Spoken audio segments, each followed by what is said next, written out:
I saw the ad online. It was small and simple, lost among people selling puppies and used tools. It said, "Disabled person needs help decorating house for Halloween. $50 per hour, expected 3 hours. $75 for extra hours."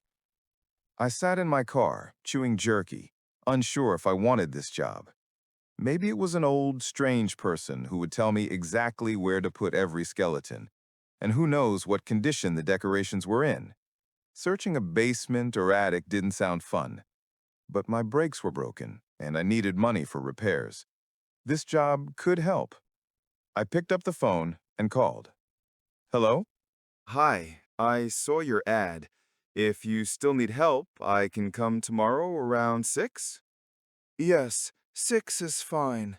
Just you, please. I don't like strangers in my house. Sure.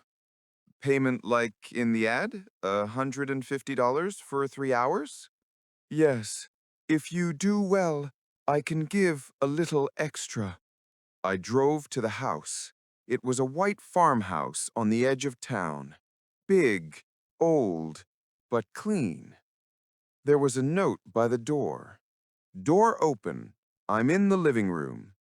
Inside, the house was empty and strange.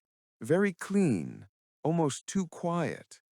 At the far end of the living room, I saw something covered with a green sheet. Hello? I said. The sheet moved slightly. Yes, I'm here. I tried not to show my fear. Are you okay? Yes, I have very sensitive eyes. Sunlight and bright lights hurt me. I can only see in dim light. Oh, okay. I'm sorry I'm late. Don't worry. Decorations are in the next room. Everything is in boxes with labels. You can place them yourself. I nodded. I had to trust her. I started moving boxes. There were 16 in total, some for inside, some for outside.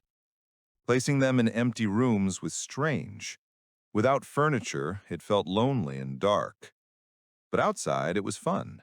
Skeletons on the porch, tombstones on the lawn, and a small witch circle around a tree. I even set up a spotlight for the witches. Then I found something strange in one box, a driver's license. It belonged to a young woman, Jasmine Parks. Was she the person I was helping? Probably. I put it in my pocket. I finished the decorations inside and outside. The house was dark, and I could barely see. "Hello, I think I'm done," I said. "Wonderful. You did very well," she replied. I jumped. Her voice sounded close, but I couldn't see her. "Thank you. I worked 3 hours, so $150, right? Money is in my purse, on the sofa.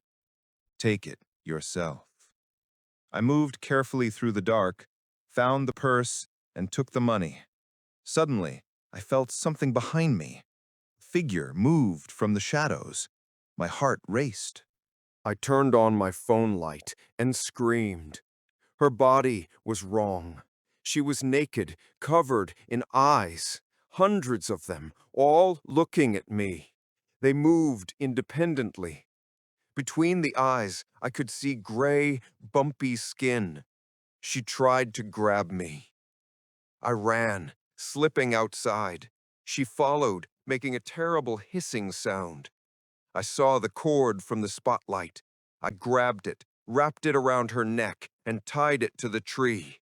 She struggled, but I held on. Finally, she stopped moving.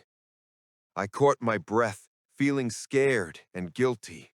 Maybe she was a sick, mutated woman. Maybe she was Jasmine. I took the rest of the money from the purse, $75, and left. Outside, under the orange moon, the tied figure swung slightly. I got in my car, started the engine, and drove away. For weeks, I checked the news. No one reported anything. After 6 months, the house and the tree were demolished. Some things are better left unseen, but sometimes they can still see you in the dark. Thank you for listening to tonight's story, Now I See You.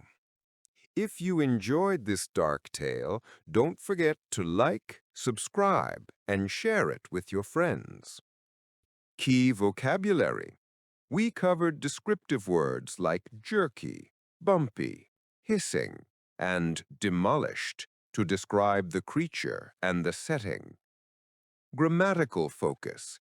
Pay attention to how the past perfect tense had started and had to trust was used to discuss actions that happened before the main events of the story.